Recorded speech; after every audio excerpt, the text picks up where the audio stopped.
Hey everyone, so yeah, another podcast episode filling in for or until Kamen Rider Zets comes out or comes back.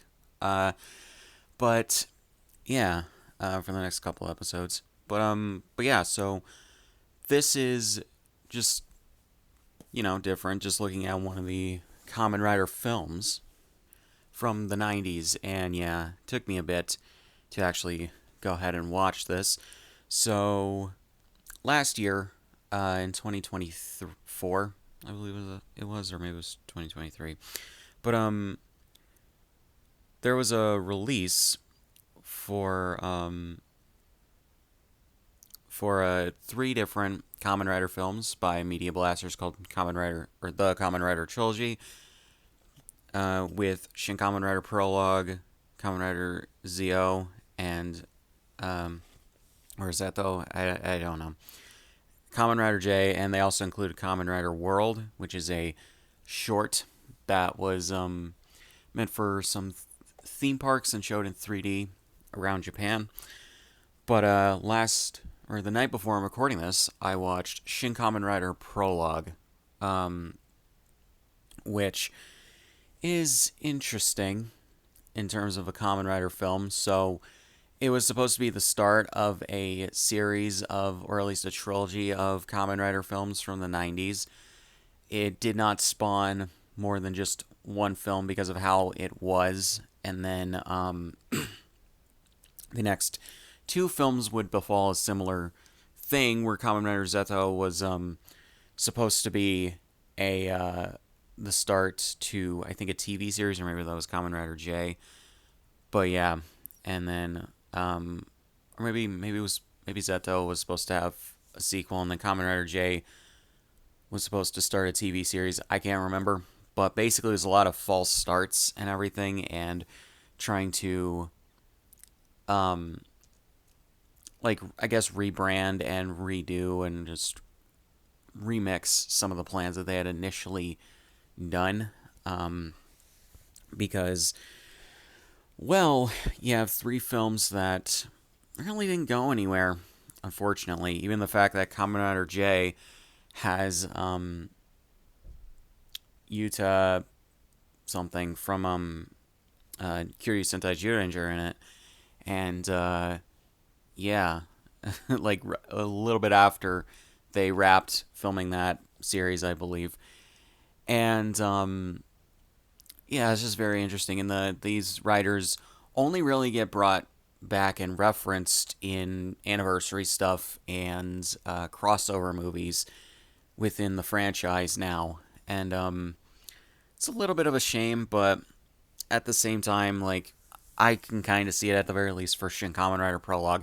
So Shin Kamen Rider Prologue was a soft reboot into the franchise, the first that we would see, I believe, and it's also the first, like I believe, horror film in the franchise. It also is much more gritty and, or maybe not gritty, but like horrifying and whatever, because they went with a horror theme for the movie when they made it, and because of that, it has stuff that the Kamen Rider series and movies up until this point in the franchise just didn't.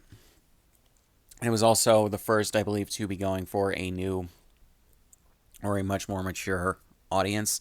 It also was the first, I think, in a line of like anniversary things, the way that they would do them. But granted, I believe there was a 10th anniversary, or maybe it was a 10th series thing. I can't remember, but like a 10th anniversary of some kind, um, crossover special, I believe, back in the 80s, or maybe it was the late 70s. Between all the Kamen Riders that had come up, or that had been up until that point and everything, it's not even the first like soft reboot of the franchise, because I believe Sky Rider was also supposed to be that. Um, so yeah, until it was, I think, later retconned to be in the same continuity as the other Showa era stuff, or at the very least the Showa era stuff that came before it. So Yeah. Um, so,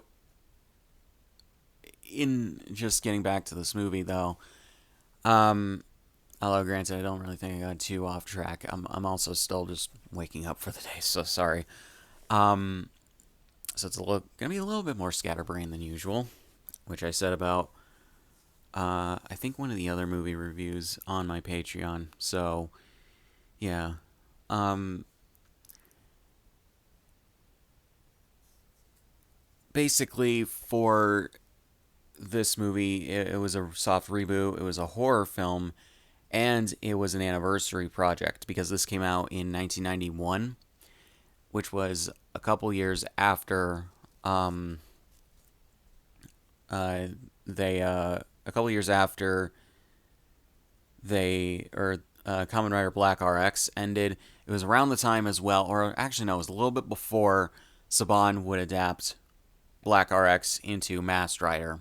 So yeah, to give you guys a little bit of context as to how long ago this was, the film is definitely it's older than me by like 5 years. So yeah, and so yeah, and it's funny because I reviewed the the first and the next, which the next will be out. That podcast will be out the week before this one goes out. So yeah, um, but Kamen Rider the first was also kind of a reimagining as sort of I think supposed to be a darker and grittier take on the Kamen Rider formula and everything, and a bit of a reimagining of the original series and everything. I didn't really care for Kamen Rider the first because I felt like it got too sidetracked on the love triangle story rather than the shocker plot. That felt more like a B plot as opposed to it should have been the A plot with maybe the love triangle being the B plot. You know, it's really dumb. And on top of that, I feel like it's missing scenes to give decent context as to why certain things happen, like Shocker thinking, um, what is his name? Second Kamen Rider, betraying them and everything, because it really doesn't make any sense why they think he betrayed them. You know, at least to me, it just comes right out of nowhere. I imagine there was um, an explanation in the script, or at least a draft of the script that they used, and then maybe they shot something for it, but ended up leaving it on the cutting room floor for some reason. It's really weird. Weird priorities with that movie. And then the next, I felt was a step up because it actually focused on the main plot and did not have a stupid love triangle story. But yeah, because it's like you go to a superhero movie like Kamen Rider or a superhero thing like Kamen Rider, and you expect superheroics and a decent plot, or at the very least an okay plot to keep the movie going and everything. But it's not really what they did with the first. But Shin Kamen Rider Prologue, because it's more of a horror movie, it takes on more of those aesthetics. It feels more like a kind of slasher film in the toku genre, and I think that helps it a lot. There's also a love story in the film that I think is a bit better integrated into the story and everything, and we shall talk about that. So, the movie is about a guy named Shin. Yeah, um, I guess partly hence its name, but also it's marketed as True Kamen Rider Prologue or True Masked Rider Prologue by Toei, or has been in the past. So they were trying to be more true to the vision, I guess, that Shotaro Shinomori had, which that's also the thing. Shin is apparently, or was apparently, one the favorite Kamen Rider of Shotaro Shinomori because apparently um, this take on Kamen Rider was closer to what he initially had in mind for the concept of Kamen Rider. Um, which, okay, I don't really know. But yeah, Shin basically is a test subject at this um, like evil scientist corporation type thing, where initially he was supposed to be a test subject for as they say, level 3 in the film, as they say in the film, level 3 um, subjects and everything, I believe. And but due to one of the scientists wanting to use the evil conglomerates, I forget the name of it. Um, but one of the scientists wants to do genetic experimentation with grasshoppers and everything. He ends up being turned into a human grasshopper hybrid. Um, and thus, it starts out, I think, every night, but then slowly turns into him doing it on his own when he's at like um what is the word?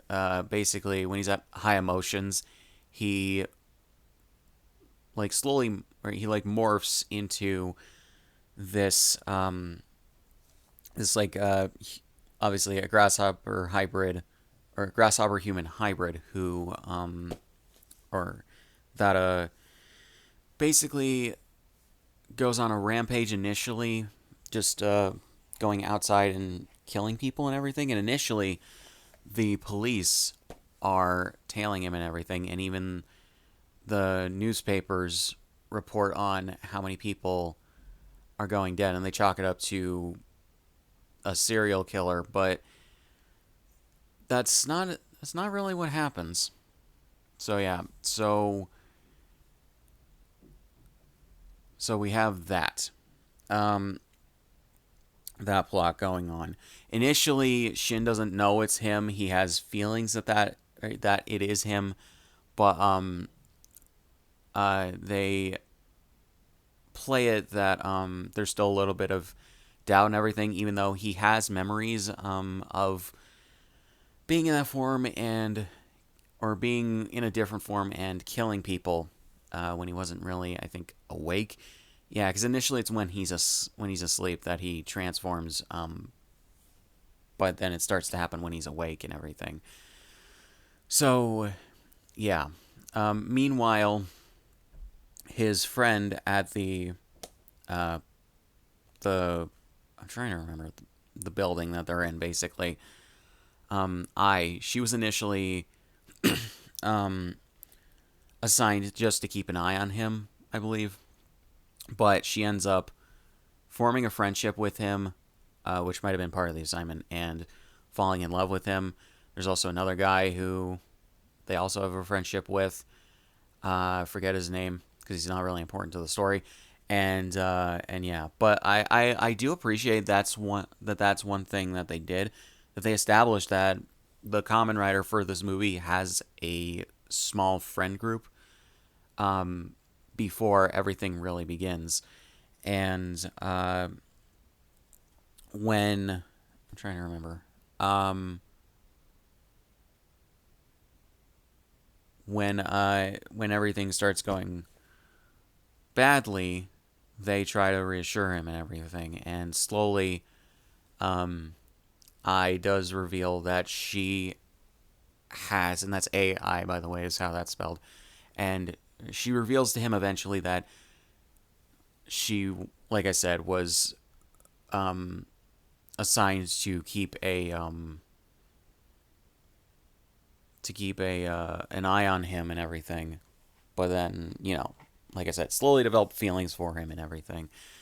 There's even a point in the movie where there's a bit of uh, like a couple minutes maybe of nudity, which is funny because Kamen Rider the Next was apparently rated, I think it was like what, a 12 or some shit in Japan, basically the equivalent of a PG-13, because of apparent like minor nudity in the movie, where the only nudity in that movie was a brief shot of um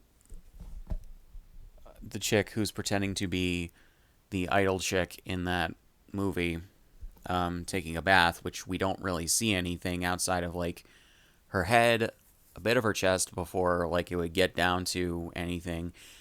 And I think her arms and part of her legs, maybe one of her feet. Yeah, so tantalizing. And then the guy playing Kamen Rider V3 being shown from the waist up, by the way, uh, nude while taking a shower. And yeah, whereas this actually has like full on nudity for a little bit, where you have I being shown taking a shower in the locker room outside of, I think, the pool or gym or whatever it is, and then swimming with Shin while they're both naked, and then um, them being shown laying on a pool floaty, um, while both being naked, but they're both like face down. So you don't really see much but their asses. So I don't know. At least with that. Before that, you do see a bit of her tits. So you get a little bit of that if you want it. So yeah, it's just it kind of comes a little randomly, but that is to establish something that comes towards the end of the movie. So yeah, and it's really weird with like some of the time jumps in this movie after a bit, but or what I assume are supposed to be time jumps. It's weird. Um, but yeah, so after Shin starts realizing um, that there's or the shit that's going on with him, he gets really suspicious of the corpor or not corporation, the group that's have or that he's been working for as a test subject and everything. Who initially they pose their stuff as being um, about disease research. Basically, they say at the beginning that they're trying to develop a cure for cancer and I think some other diseases. I think also AIDS is mentioned. And it's just very interesting with that. But they then reveal that they are doing genetic experiments because basically they took the concept of how Shocker in the original series transformed people into cyborgs, um, and everything, which is how we get Kamen Rider and everything, as well as like other people that I don't believe were turned into cyborgs, but were more so mutated. Um, Basically, they took that and really ran with it, and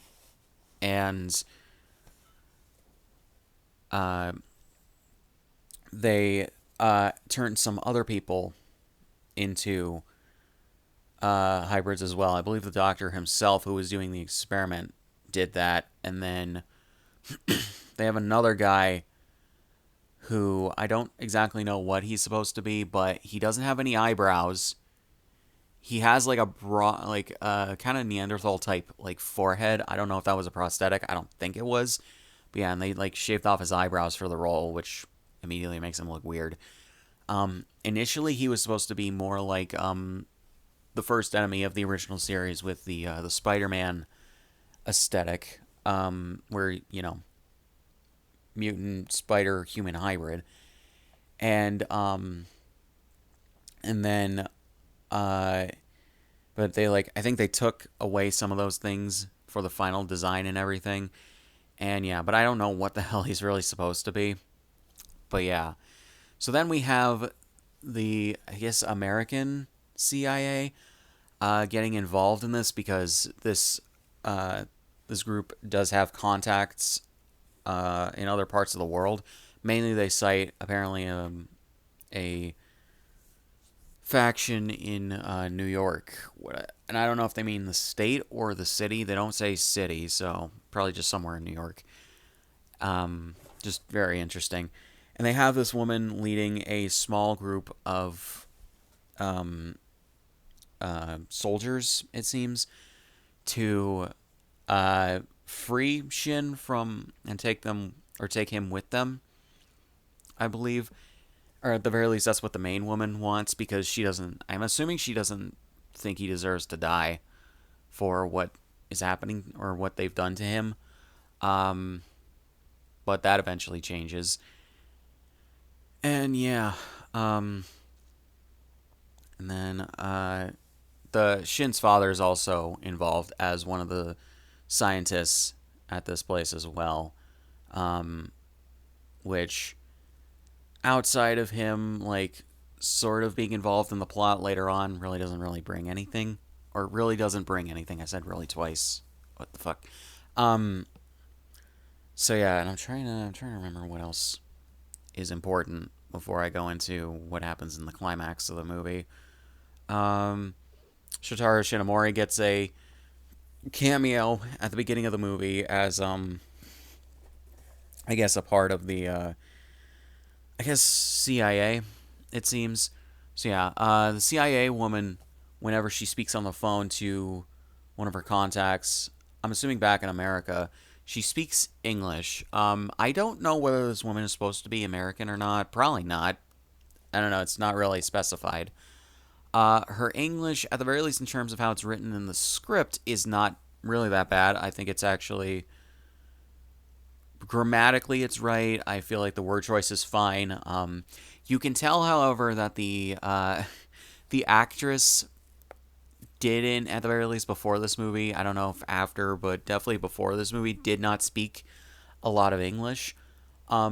Because while most of her pronunciation is right, I feel like she doesn't quite get some of the inflections that an actual American or someone who speaks English would speak some of the words with, and then she does get some of the pronunciations of some of the words wrong. But I feel like she's doing her best and everything. There's also a thing where I don't know if they re-recorded the dialogue audio in post or not, because like this was still at the time where, for reasons I can't like understand at all, TV shows at the very least, live action TV shows in Japan were still being shot without like boom mics capturing the audio that the actors are saying while shooting the scenes and everything, and instead they shot what they shot, and then they had the actors come in while they're or after they've edited the scenes together, and when they're mixing the audio together and doing ADR for everything. But this movie, when I was paying attention more so to the mouth movements with the dialogue and everything, more so than the subtitles, it seemed to match pretty well. So yeah, because you always get that sort of disconnect, like a slight desync of the mouth movements and the audio for a lot of older Japanese stuff. Because the actors are doing their best to match their performances of what they see on screen and everything, as well as what the script demands. But in these things, but there's not always is that. Not always do they like match up their mouth movements or everything or anything. And it's funny because I think about Kyuri Sentai Ranger while thinking about this, because that's like really my first exposure to like an older way of doing these shows and everything. And I think of Bondora and Machiko Soga. Honestly, I'm assuming she was a very nice woman, and she comes off as a sort of affable villain, or not affable, but like, you know, an entertaining villain, not necessarily like scary or anything, but entertaining. Um, she, if there's one thing I can say is that most of the time, if you pay attention to how she's or when she's talking in any of the scenes, she did not properly um, like match her mouth movements to the footage that they shot with her, which I don't understand. Why not just like have boom mics when the actors are on set? I kind of get for location shooting. I don't understand why not for sets, since you're on a set, you can only get certain angles anyways when you're shooting. So I don't know. It's really odd to me. Um, Thankfully, they don't do that anymore, and I'm assuming they stopped probably at some point in the mid to late 2000s, and then with films, they because they had more of a budget, they actually had like boom mics over that. Because like Kamen Rider the first and the next definitely had boom mics because like the audio matched up perfectly to their mouth movements and everything. So yeah, and so I don't really know. There is definitely some like ADR in this, but it's very minor. It looks like at the very least, and it it it's like I said, it's kept to a relative minimum, so that is good in my opinion. So if this was shot with boom mics, good for them. Um, so yeah, and it's funny because like most of the scenes are shot on sets rather than locations, at the very least at first. So I don't really know. Um, so yeah, so I don't really think I have much else to say before going into the climax of this movie. Basically, Shin and I, they or Shin for the first time when he's awake mutates into Kamen Rider. I'll just say, that's not really what he's called, but yeah, at least at first. During a what is a fight between the CIA operatives and one of the main bad guys of the movie.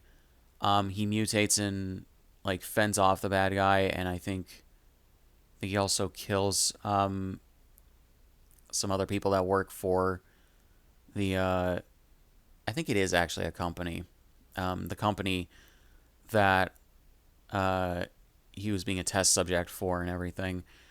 Then he meets up with I, who's driving, and gets into a boat on some boat docks. I don't know if it might. I don't know whose boat that they're like sitting on or anything, but yeah.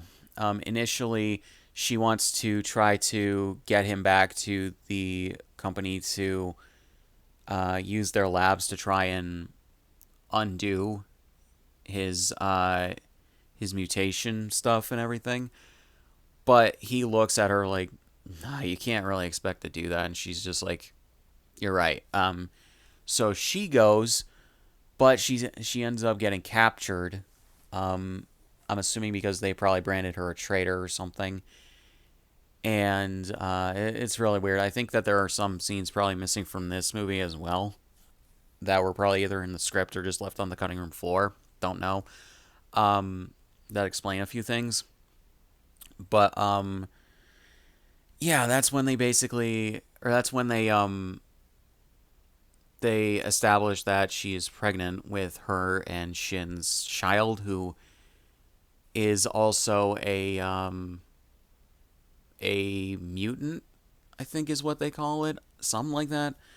Um, and it seems to be like growing fast in her because mainly it's just the way that they portray it with the fetus like appearing inside of her and then eventually outside of her when it's like astral projecting um towards the end of the movie, which basically does confirm. I was wondering during the scenes where I and Shin were naked if uh, they were trying to imply that they had sex, and it's just like, yeah, it seems like that was what they were implying because she's pregnant with their kid, and yeah, so the lab or the company knows somehow that she's pregnant. I'm assuming maybe they had maybe security cameras or something capturing like what they did, and maybe that's how they know or some shit.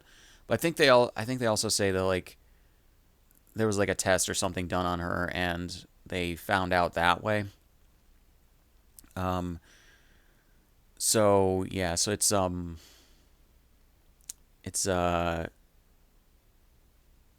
it's just a bit weird how they found out, but yeah, it ultimately doesn't matter. They want to keep her to be able to, I think, experiment on the child after it's born, and then uh, they also want to locate Shin and try to get her to tell them where he is because they assume she knows.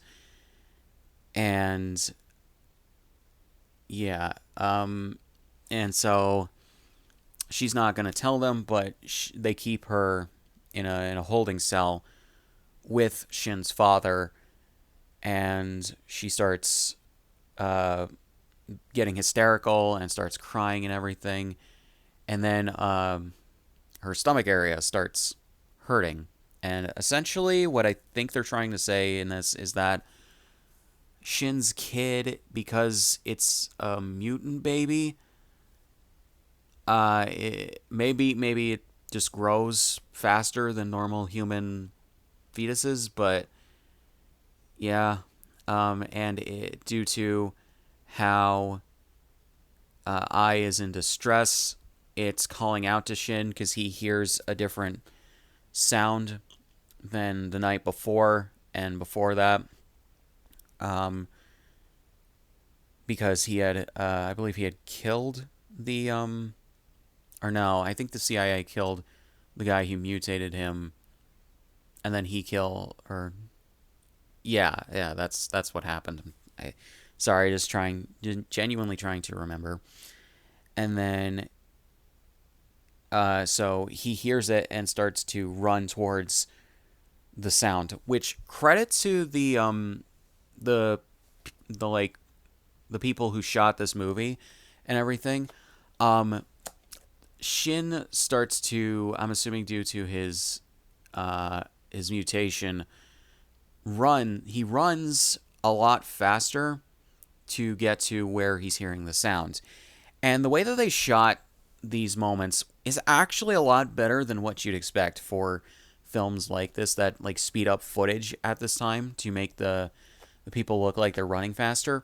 Um, Basically, what happens usually in a lot of shit that I've seen, where the filmmakers speed up footage to make the characters look like they're running faster, um, because they didn't have access to green screens and treadmills and whatever to try to make the effect look more seamless, especially on location.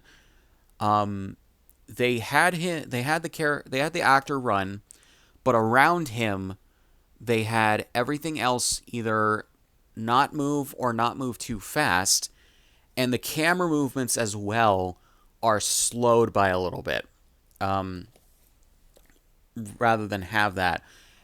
Um, it's either that or possibly the frame rate was slowed as well when filming. So when they sped it up, it looked better than it usually does. And this is something that I never actually really thought of until now. But you can do this effect very well. You just need to do it correctly. Because he runs in between cars at one point, and they had what I'm assuming were stunt drivers in the cars, like driving at a lower speed than you would assume that they would be driving on that road.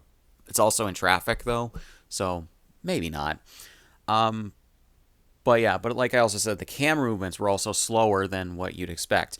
So what you end up getting is a more seamless effect. And on top of that, his movements aren't sped up so fast that it's jarring or that it's too jarring.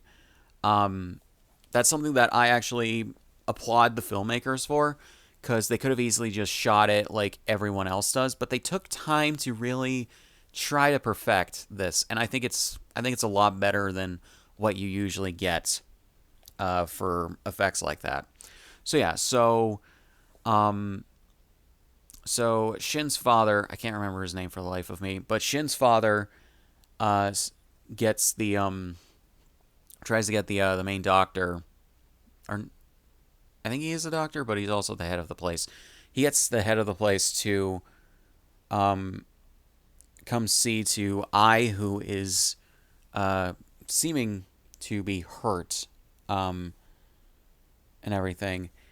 And uh, the guy has the security officer open the door and everything, and the child inside of, or the fetus inside of I, like blows the door wide open, I think it even blows the door off its hinges and knocks out the main doctor guy, the two security guards, and they manage to escape.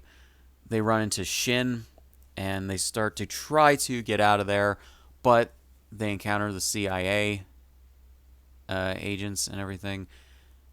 Um, actually, no. Well, what actually happened here? Because I'm trying to remember what happens before, like the main scientist guy heads them off at the pass, which shouldn't have been able to do that because he was like knocked out and everything. But whatever, gotta have some drama for the climax of the movie. Um, but okay, so I can't remember what happens before this, but the scientist guy, he has some kind of like I think it's a submachine gun of some kind. He has that, and he says that his superiors will kill him for I think letting them escape if he just lets them go or if they manage to escape. So he just resolves to killing them. Um, so yeah, so initially, uh, Shin tries to, I believe, I think it's he tries to, or maybe it's maybe when he's mutated again that happens. But either way, Shin is a little bit away from I and his father. But when the guy starts to shoot at him, I steps in the way. I don't know. Well, she was being overprotective of Shin because she loves him and everything. Um, and so she gets shot multiple times in the back, and she is dying. But she tells Shin to save their baby because as long as he does that, she can be at rest. Um, really weird because usually when the mother of a growing fetus dies, the fetus dies as well. And on top of that, it's way too early on in the pregnancy for the fetus to survive. It's really weird. Um, so yeah, so then Shin gets pissed and mutates again and starts to just whoop ass on the scientist guy and kills him, thankfully, deservedly. So yeah, so then he carries and he and his father uh, try to run away, I believe, or they start to try to run away, but then the the other bad guy with no eyebrows transforms into his mutated form, and he and Shin start to fight. Shin eventually kills the guy by um, basically weakening him enough, and then uh, rips his head out of his body to where only or to where his spine comes out. But inside the guy's head was a bomb. Don't know why that had to be there, but okay. And it's counting down, so Shin throws it away, and it explodes. Then he picks up and he and his father start to run out of the building. And when they get out of the building, though, they are surrounded by the CIA people. But then another, or maybe it's the initial faction. I don't fucking know. Comes in a helicopter and kills multiple of the CIA people. And because like Shin can't get away and he can't really fight them because they have way too much firepower. Um, and then the guy in the helicopter captures Shin and I believe his father, and tries to just transport them away. But the woman who was leading the CIA people takes her fucking rocket launcher, basically a quad launcher, and destroys the helicopter with it, allowing Shin and his father to get out of there. I don't know if his father survives because his father's not shown in the last bit. with him. So I don't know. Maybe not because like they do have a pretty hefty fall. Um, but yeah. So we have that. I think the CIA woman might die. I can't remember. But Shin eventually gets back to I, transforms back to normal, and carries her away. And I think remembers her words, but also sees an astral projection of the fetus outside of her body. I don't understand like what was going on there, and I because we never got a sequel to this movie like they originally planned. I don't know what they were intending to establish in the next movie. I was kind of like half expecting I to maybe come back to life with maybe like the fetus's powers or some shit because it's funny. They show Shin having regenerative abilities, I believe, when when he's in his Kamen Rider form, and I think that they could have easily just bullshitted that the fetus had that power too and healed I and everything. Um, but yeah, I just don't know. And he's kind of left to like I guess go on his journey or whatever the fuck. Um, I don't. So yeah, so this movie I would say is a true mixed bag. The plot I feel is for the most part fine. It's a lot better than Kamen Rider the first, I can tell you that. I actually do buy the love story between I and Shin. Um, a lot better than I do the love triangle in Kamen Rider the first, where I felt that Takeshi didn't really have any feelings for. Uh, fuck was her name? Asuka. Um, and that love triangle thing felt very forced. That the love story in this movie feels better, feels more organic and everything. It's good that they also established that they're friends first, and then they develop feelings for each other, or at the very least that I've developed feelings for Shin, which is fine. Kind of comes a little out of nowhere that she's pregnant, but it's not out of the realm of possibility. Um, and yeah, just I guess it seems like it comes out of nowhere to add a bit more stakes and tension to the last act of the movie. But yeah, um, I feel the acting is fine from all those involved. And it's just an okay movie.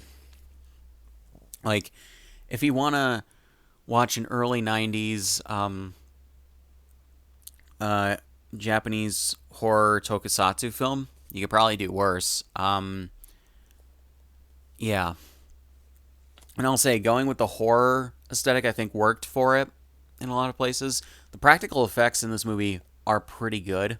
Um, I will say, although the stuff that they used for Shin's transformation sequences, they give like Terminator and Terminator 2 vibes where they took a cast of Arnold Schwarzenegger's head and made prosthetics for that to show like the more robotic nature of the Terminator of the T-800 and for scenes where they needed to do that.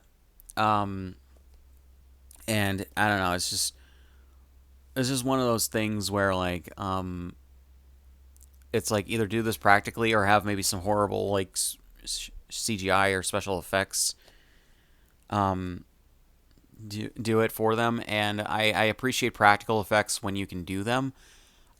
Shin's or the suit for Shin when he's transformed as well is interesting. And they do lean into the fact that he's no longer fully human when he transforms as well. He doesn't even really speak when he's in that. It's mainly operating through the other characters and the suit actors like physicality and everything in the suit, which I honestly think is good. And I think the suit looks good. It's clearly it's obvious that they put a lot of budget into the suits, which is good. Um, but yeah, there's also the thing where, so on the back of this, they say Shin Kamen Rider Prologue is in 16 by 9. It's not. I don't know why they lied about that. This movie is in 4 by 3. Because it wasn't a theatrical movie like I thought it was initially. It was a V Cinema release, which, if you don't know, that's basically the Japanese term for direct to video. And they released it obviously in that way. Otherwise, if it were a theatrical movie, they would have, I think, shot it in 16 by 9. Um, and yeah, I was a little bit surprised at that. But yeah, and it's funny because like this is the horror movie that's a bit more dark and gritty and whatever, but it also has a good color palette about it. And the HD remaster on this release is pretty good. The Media Blasters release is pretty good. It has good colors, it has good lighting, it has good everything. Pretty much everything that Kamen Rider the First didn't. Um, and yeah, and that was funny because that was the movie that was made 14 years later and was supposed to be the more like I guess grounded, realistic take on this. But yeah, but um, in terms of why this movie failed, um, to I think gain the audience that they were going for or relaunch Kamen Rider like they were hoping for, I think it has to do with a few things. For one, it's very different from any of the Kamen Rider stuff that came beforehand. Um, I have seen the first episode of Kamen Rider Black, and I know that I forget the character's name. Um, Tetsuo? No, that's the actor's name. But the main character for that, he technically mutates into his Kamen Rider form, but that's also a thing where like I think the belt is also infused into him. So yeah, but they have that. But this is on a different level where because of the horror movie aesthetic that they were going for, um Shin fully mutates into a grasshopper human hybrid. Um and yeah, it's just one of those things where like they were going for something just very different and everything. And he's not a cyborg in this. And yeah, then there's also the amount of brutality in the movie. The CIA people have guns. Some of the other characters also have guns. You have Shin just brazenly at first, but then focused and strategically killing people. Um, where it's fake, but there's a lot of blood in it as well. Um, and then the main plot itself, it starts out as a tragedy, um, and everything, or this is more of a tragedy than anything. And I think that the tragedy is part of it goes with the thing about it being a horror slasher film, which I don't mind. But yeah, and so yeah, it ends on a downer note. Obviously, I think in the sequels they would have done differently, and I think that they should have at least gave it one more shot with this particular Kamen Rider and this particular continuity and everything, because I think a sequel where they had a bit more of a brighter tone and maybe it ended better and there were better things and it was less like overly gory and whatever would have been a lot better than what they gave us in this movie, and it would have helped the series age better, as well as the fact that like it leaves kind of on a cliffhanger, but there's nothing that came after it to answer what happened in the cliffhanger, you know. Um, because it's funny. Kamen Rider the First actually ends on a very similar note, although Asuka I don't believe is dead. She's just unconscious. Um, But with the next, Asuka doesn't appear at all, so there's no answering what hell or what the hell happened to her and everything. Um, so yeah, so that's just I think that it mainly failed to gain any traction, specifically because of that kind of shit where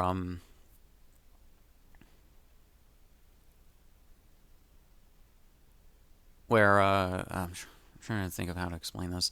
Where it's very different from what came before.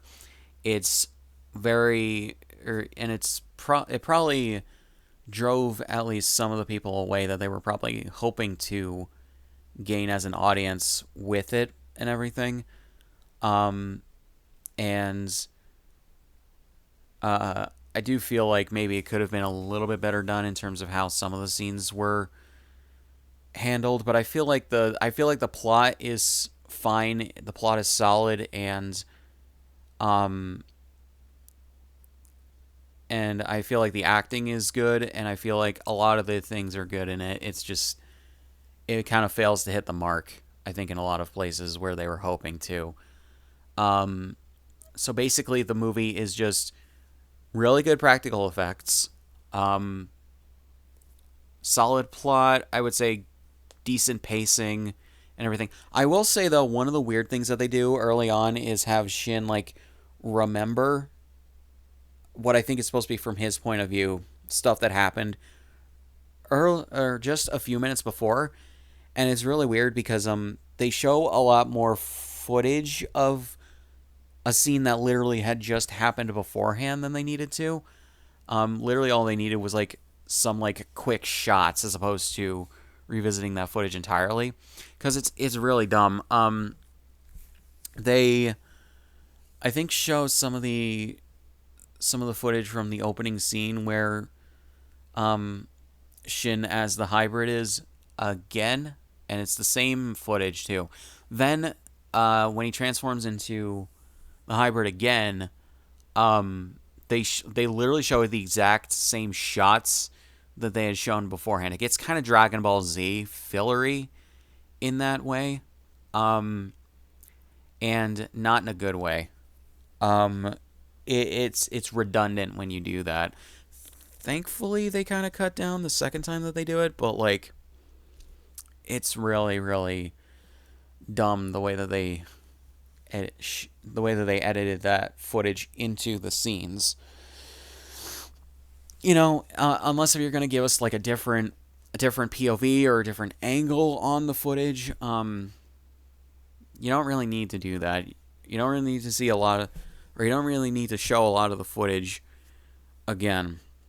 Just like some quick shots and everything to show what the character's thinking about and remembering.